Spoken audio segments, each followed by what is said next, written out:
Welcome back to Beyond the Blox. We have Roblox CEO Dave Baszucki with us for this episode. Dave, how are you doing? Really well. It's Friday. Great to be with all of you. Fantastic. Well, it's nice to have you on. We're really looking forward to chatting about the future of Roblox with you.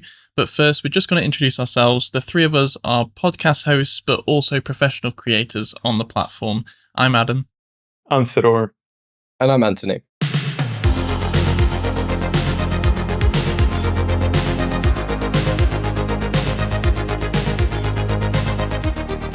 So, we're going into the 20th year of Roblox, and the vision, or at least the messaging of the vision, has evolved quite a bit over that time.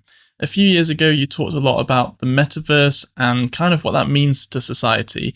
It seems like that's no longer being mentioned quite as frequently, so I wondered if you could update us on the current Roblox vision looking forwards from today.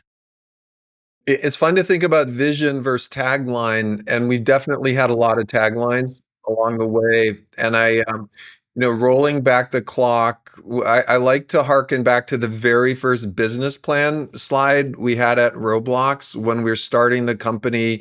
It was just the four of us sitting in an office. And even then, we were thinking new category, the category of 3D simulated co-experience. And we were seeing the category potentially be bigger than gaming, involve communication and learning and all of those things. And that general vision has really stayed true. Along the way, though, I have all these, I was remarking on the amazing shirt Feder has, like that was one of the classic Roblox shirts. I have all of these shirts of our taglines, like you make the game. I don't know if anyone remembers that tagline. We had powering imagination, which was powering imagination was a little bit where it kind of hit us. If we someday had over 100 million daily active users, maybe not everyone's making a game every day. Maybe some of those 100 million people are communicating and hanging out and playing. And then along the way, you mentioned Metaverse. We actually didn't push that super hard, but you are correct. That got super hot 4, 5, or 6 years ago. And we had been saying human co-experience platform. A lot of other companies started saying Metaverse. We then stopped using it. And some companies arguably might have gotten so hot about it, they named their company after it. We kind of kept thinking about this thing bigger, which was we were always thinking the metaverse isn't about the device. The metaverse is about 3D simulation being used for play and communication, whatever device it's on, whether you're on a phone or a tablet or a computer or an immersive headset or maybe some device that hasn't been invented.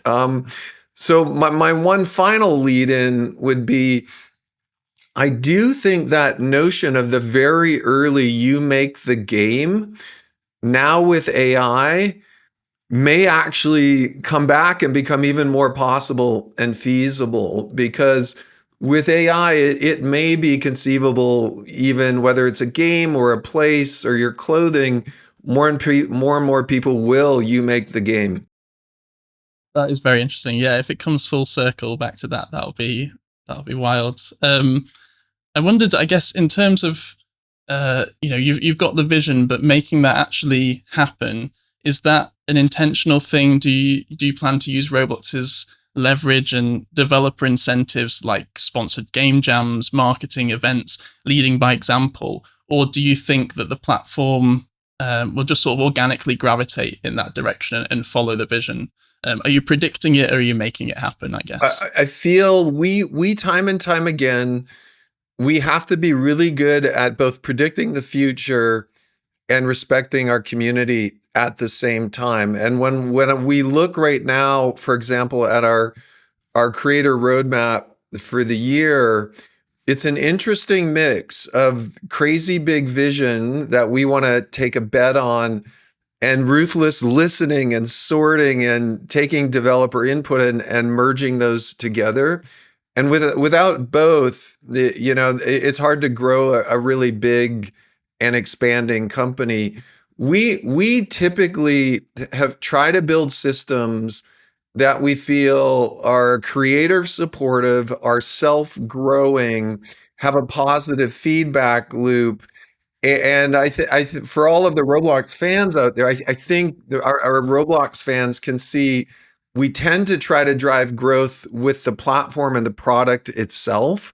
And if that native growth is there, we're going to get where we want to go. Yeah, an interesting story is for the super long-term Roblox fans, you can remember Builders Club before we had Robux.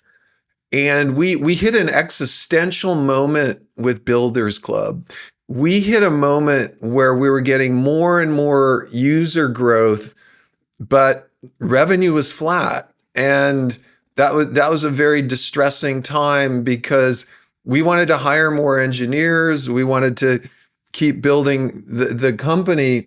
And so we in the back of our heads had always been thinking there's a big system, the virtual economy, DevX, creativity with Robux in experience. And when we launched that, we launched it as a full viral system. We launched Robux, we launched DevX on the on our homepage. We added a sort, top monetizing.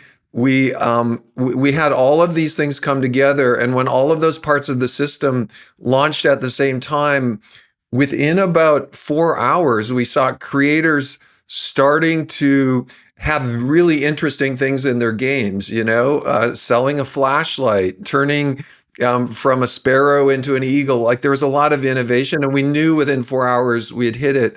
So I think on the AI side, our belief is we're AI optimists. We believe creators are going to make higher and higher quality experiences with the same amount of work. What we believe the size of the teams and the economic output will continue to grow, not be replaced. But we also believe the definition of what is a game and an experience may change when creators can make games where someone has a generative AI magic wand in the game and they haven't thought about what you're going to make with the magic wand. But when you make the magic wand, like you can do that. So I think we're optimistic that creators will pull through these systems. Excellent. Yeah, we're definitely going to circle back to AI later in this episode, but sort of on that topic of balancing, heading in new directions, and listening to creator feedback. One thing that I found as a creator on the platform is that the pre-release period is really the time I'm most comfortable with rapid experimentation and following my vision, and that it's very difficult to head in these new directions once I've got something that works and I've shown to players. So, do you think you could give us some insight into how you've balanced your team's vision and the shareholders/community feedback as you've led Roblox from that, very small team meeting in a room to a multi-billion-dollar company? Yeah, it's really hard, and its momentum has so much power to it that it takes a lot of force and shaking to go in a new direction. And typically, some of the things in a new direction can be incremental. Those ones are easier. They can be measured. One can iterate along the way. Some of them are more topographical, and a topographical change is where people start making bigger risks. I'll highlight one incremental thing for creators. I just saw data in our town hall meeting about 3 hours ago of the effect of A/B testing and configurations for creators. It's really exciting because we're looking at some creators who've been doing A/B tests now and getting, without quoting the creators, like not 0.02%, but 2, 4, 5% playtime with certain things. So for creators who want to do iterative things, like it's our responsibility, I think, to give these tools to make it easier to compare and contrast.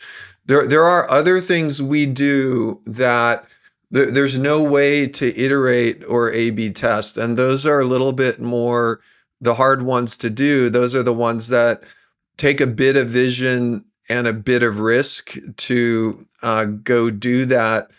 But if a lot of our creators, just like a lot of the engineers at Roblox, have pretty good intuition. I'll use one that in hindsight seems absolutely obvious, but at the moment seemed like a big risk. There was a time Roblox was only Macintosh and Windows, and smartphones were coming out. And when we would look at the top 100 experiences on iOS, nothing 3D, everything 2D. There's a general belief that 3D just wasn't going to work on a phone. We had a lot of discussions in the company. Like, is it too big of a risk to try to make Roblox run on a phone? We're going to have a new paradigm. We're going to have thumb control. We're going to go landscape. There's all kinds of performance stuff. And we had to distract a lot of engineering to do it. I played Natural Disaster Survival was the first thing I ever played, and I had it on a phone, and we couldn't really tell what it would be like until we built it. But then when I played it, I was just like, oh my gosh, I think it's going to work. And look where we are now. So I think I think creators can be aware what is incremental and can be iterative versus what is just a big leap. And you really got to feel that intuition lines up for those. Yeah, thanks, Dave. So we've seen an explosive sort of trend of these new games recently, such as Grow a Garden, Steal a Brain Rot come to mind. And that's all been achieved through sort of native growth. So like you said, there's no ads. It's sort of just almost set its own trend or followed a trend. And a lot of these are, well, all of them really are just kind of simple games, at least from my point of view. It's not, there's not a wide metaverse interaction here, or maybe we're not using the metaverse term anymore. But do you think that we'll start to see more of those different genres of experiences in the sort of top sphere? Well, I think it's even bigger. You're onto something really big here. I think it's not just will we, but the answer is yes, yes, yes. And we must do that. We think it makes absolute sense that the future of gaming platforms involve a lot of cloud, a lot of scalable technology, a lot of the ability to publish once for both mobile, PC, console, a lot of ability to manage economy, safety, search and discovery, a lot of the ability to give creators better and better monetization and opportunity for economic success. So it's one of the top priorities in the country. On our earnings call, I say it every quarter, genre expansion and charting. What are it's a little like we want to do both. We both want to understand what all of the genres are in the arguably 190 to 200 billion global gaming content market. We've shared there are some genres like RPGs, sports and racing, shooters. We have to see top quality experiences on Roblox, and a lot of the tech we're talking about and shared at RDC and is literally rolling out now, cloud LOD mesh, cloud LOD texture, harmony, auto streaming, server authority, slim compositing. I'm really excited about slim because we all know when an avatar is wearing 39 layers of clothing and a lot of stuff, like my brain just freaks out. But if I can imagine enough intelligence to turn that whole avatar into a single model that's possibly articulated with a single mesh and a single texture, and imagine ultimately at a very far distance, that avatar is like 12 triangles and a 2x2 pixel texture with no articulation.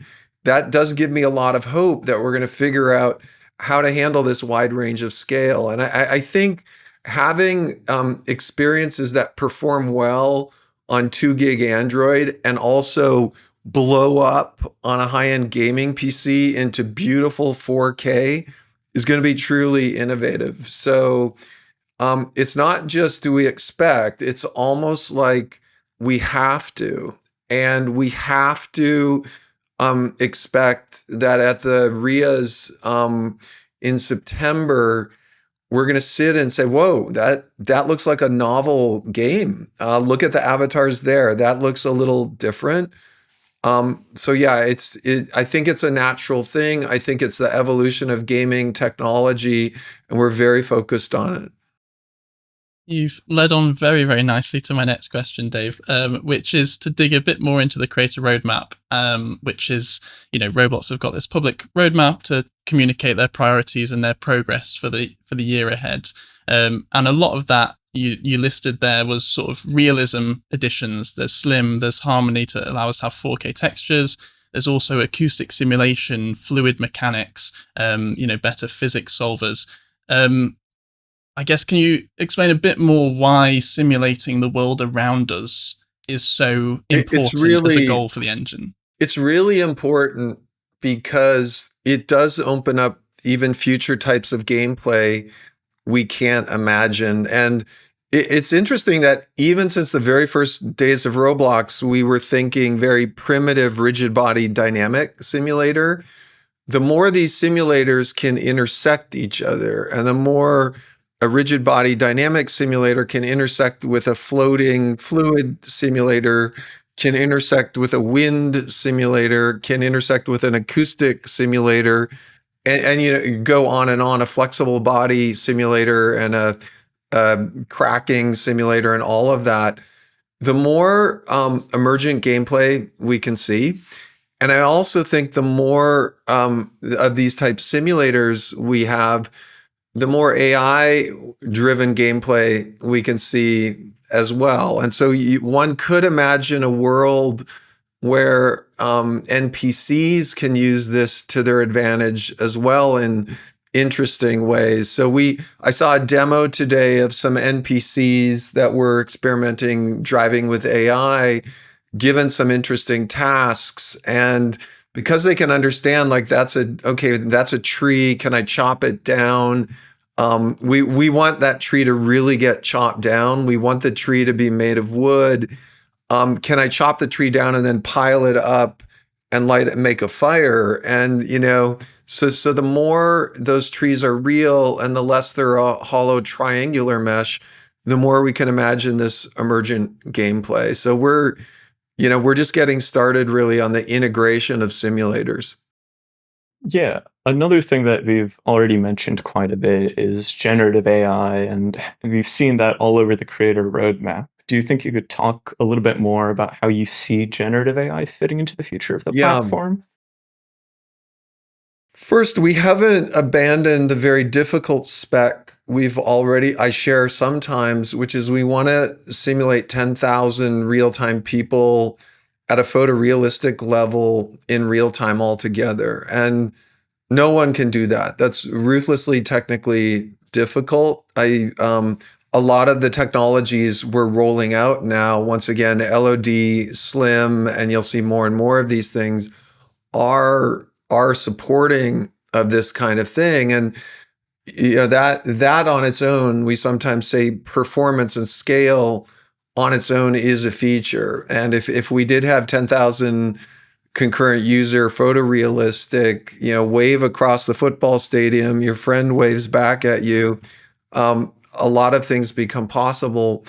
Now with generative AI, we've just started layering that difficulty on top of it. So some of the internal spec that we're looking at, both in Roblox Studio, what would be the ultimate vision of the Roblox Studio assistant, both with MCP and then looking at some of the hot AI IDEs, Claude Code, Cursor, etc. Where do those intersect, and what is the workflow like for a creator in Studio, both to integrate with others? So we're really looking at that. On the generative side, if we stretch our minds and imagine a bunch of people in a game and having ability for generative AI, one can imagine a wide range of generative capabilities. Very simple things like change the color of my sweater, boom, done. More complicated things, change me in real time to an avatar that I'm going to describe. And then even more complicated things like the movie Inception, like take that road and fold it over top of us and let's see what it looks like. Those are all very difficult things to do in real time. They're even more difficult to do multiplayer than single player. And so we're going to march along that roadmap.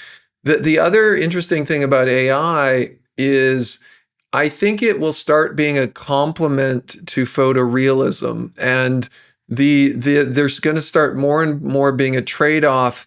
Where does the traditional game engine give you photorealism? More triangles, more resolution, higher res textures.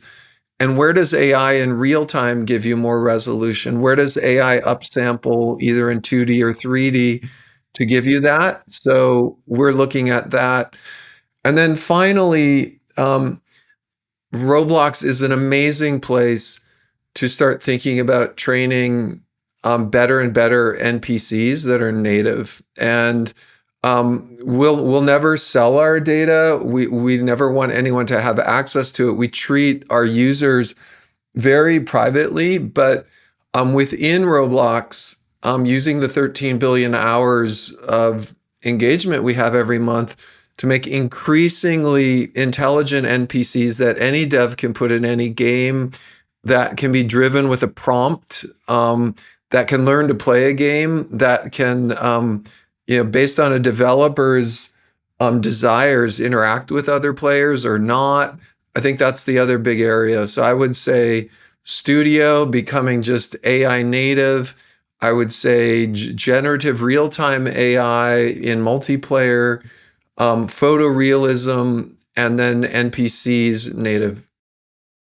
Yeah, on the topic of integrating more powerful tools into the Roblox Studio IDE, I think one unique challenge about Roblox code generation is the fact that unlike, a web app or a bit of standard software where the agent can take a look at the output very easily, Roblox is, like you said, a physical simulation where I'm writing code for when a player goes to the specific place and touches this specific button.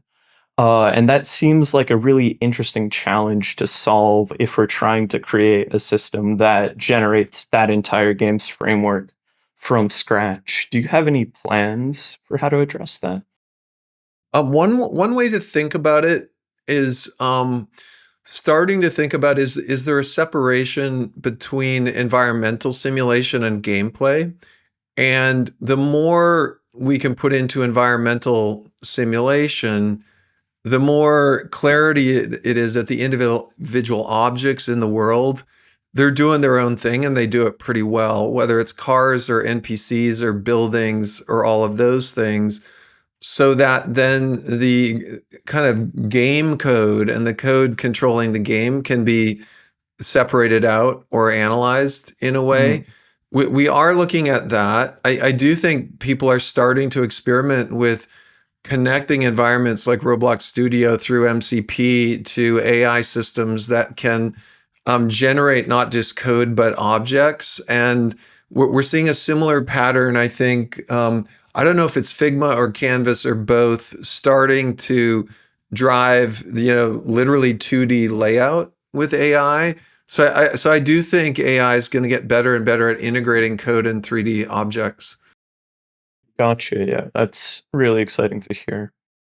Great. So back to sort of where we were at the beginning a little bit. You talked loads about AI, but I want to hear about Roblox's vision and its changing vision. So the initial taglines you mentioned powering imagination. There was also what will you build?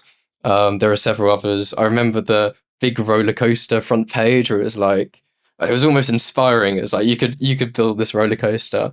Roblox had build mode. Obviously, the premium was called Builders Club. And it was very, very build oriented. We had badges, which have recently had a bit of a shift up. Now many players they're playing on their iPhone. I think like 80% mobile or something. We have, as you mentioned, people playing on 2 gigabyte Android devices. They can't access Studio. We have people on all sorts of devices. People who mostly consider themselves players, right? So what I want to know is, was this a conscious decision to make this shift, or did it just sort of happen naturally? And if so, how? I think it's both. First, fun fact for those out there, we call our employees builders, and we feel that's very important. And when I send emails to the company, I say, "Hey, builders," and we think that way. So I'm hopeful we never give that up. Like that raw instinct when I was named Builderman, or I called myself Builderman. I think we literally had usernames, and Shedletsky and Dusek and Eric and I are just like, okay, we need to think of our usernames, and we all thought them up in like 30 seconds. But I do think there was a point, and it was the point when we changed our tagline to Powering Imagination, that we started to think, to get to 100 million DAU, we would have to at least be open to some users who didn't want to open Studio. And I think before that time, it was literally, how do we get everyone to use Roblox Studio? So I don't think that was giving up as much as saying, whoa, let's face the reality of that. But I do want to come back full circle in that one of the visions we always had is, rather than everyone building in Studio, the more that individual Roblox experiences can be places where you create something, and that's either Lumber Tycoon, or it could be Clip It, or could be Roblox Moment, the more we would democratize creation. And it always seemed hard to make a really good Formula One editor as a native Roblox Studio thing. Like, we were afraid to ship Studio with a Formula One editor because it seems safer to build in the things so people could do that as an experience. So I do think you're going to see us keep pushing the notion that any Roblox experience can be a creation experience, can more and more save your own stuff, possibly interchange it, to give us more leverage around that.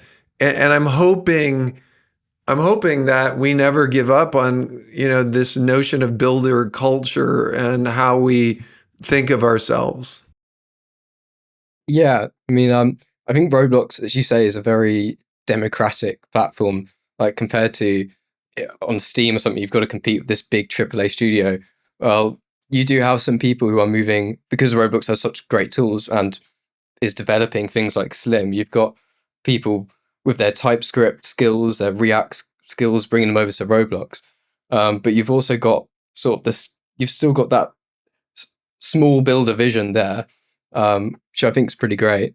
Do you know how many users these days open Studio or like publish assets? And do you know how that compares? I don't know if we share that publicly. Okay. I do see that graph every month in our monthly metrics meeting. And it's really been quite fascinating, because for the last year or two, our creator team has been really doing what some people might think is boring, which is raw performance, raw mean time between failure, and raw bug fixing. And we are tracking creator bugs in every single group in the company, and we've gone through thousands of them. And I don't know if that's a correlation or Roblox is growing, but Studio use is going up, up, up.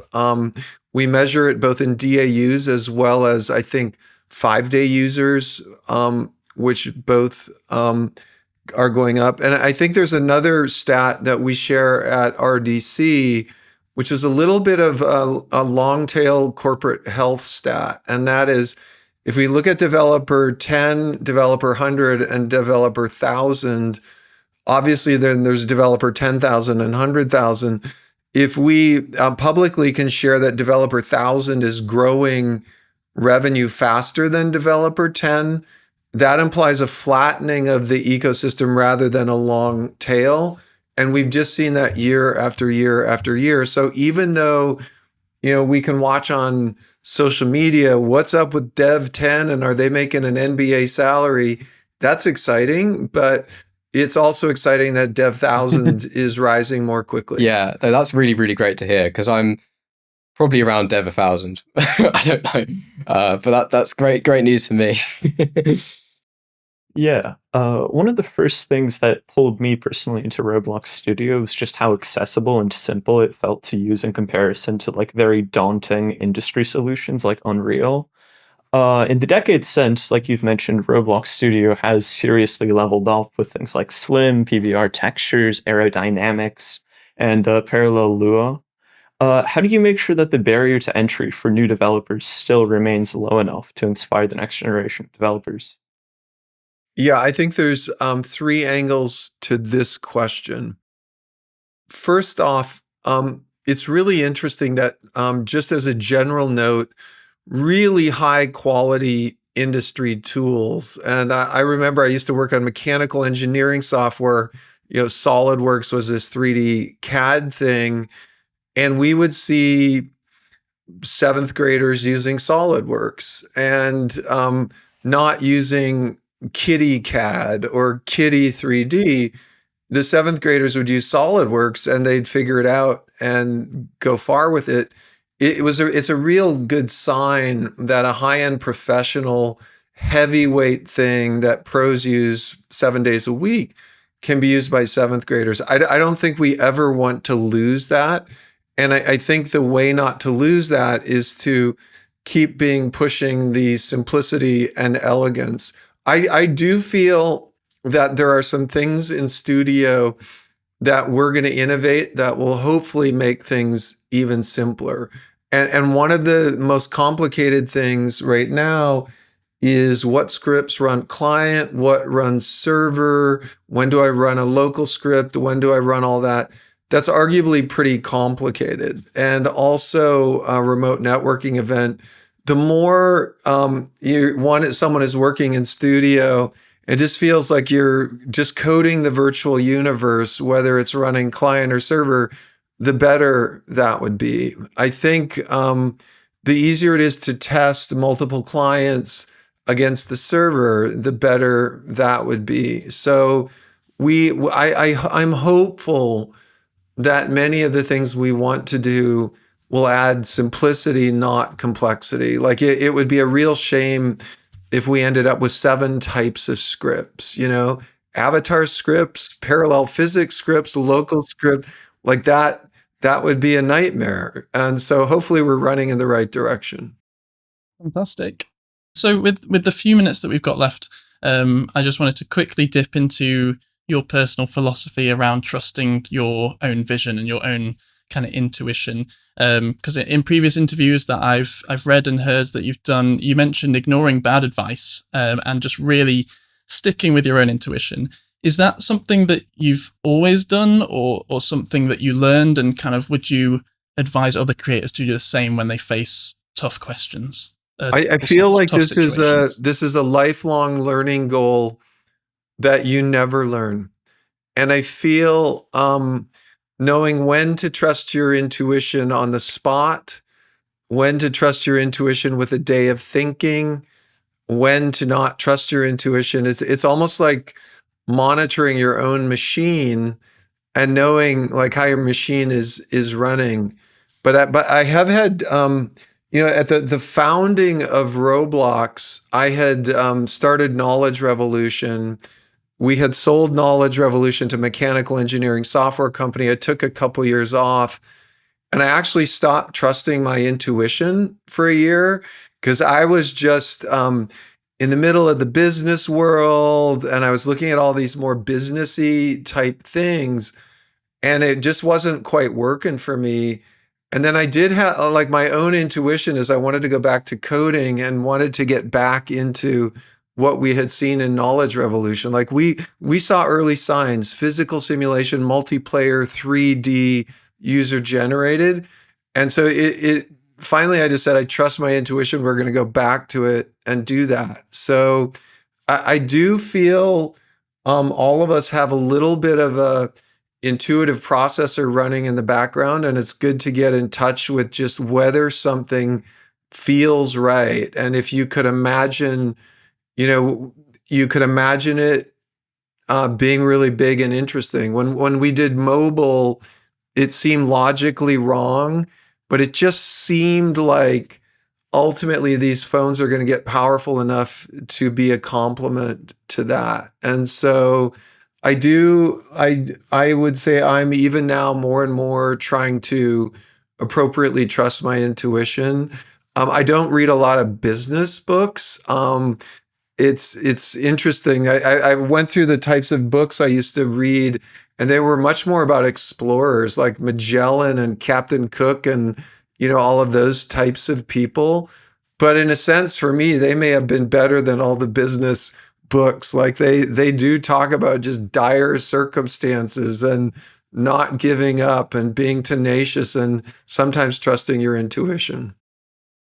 It's so refreshing to hear that. I'm not meant to speak, but it's so refreshing to hear that from someone who's running like such a big business, because you always hear like, oh, read this self-help book. But like, I think people need to start reading fiction. They need to think creatively, right? They need to practice those creative mindset. So I think that's all we have time for today. So thank you very much, Dave, for joining us. It's been brilliant to have you on. We've had some amazing answers. I think we've been really, really happy with what we've heard. Yeah, thanks so much for joining us. Would love to do it again. Thank you. Amazing prep. Great question. It's fun to go deep. So thank you for all the deep questions. No worries. Yeah, we've got hundreds more if you do want to come back on in the future. So another couple hours worth, probably. Clear a whole day. No, brilliant. Thank you so much, Dave. Thank you all. Hopefully you enjoyed that look into where Roblox leadership are taking the platform and why. Let us know what you think in the comments and any follow-up questions you would have wanted us to ask. Beyond the Blox is produced by Seb Jensen for Last Level Studios. Watch on YouTube or Spotify, listen wherever you get your podcasts, and catch updates on TikTok and Shorts. Visit lastlevel.co.uk/podcast for more.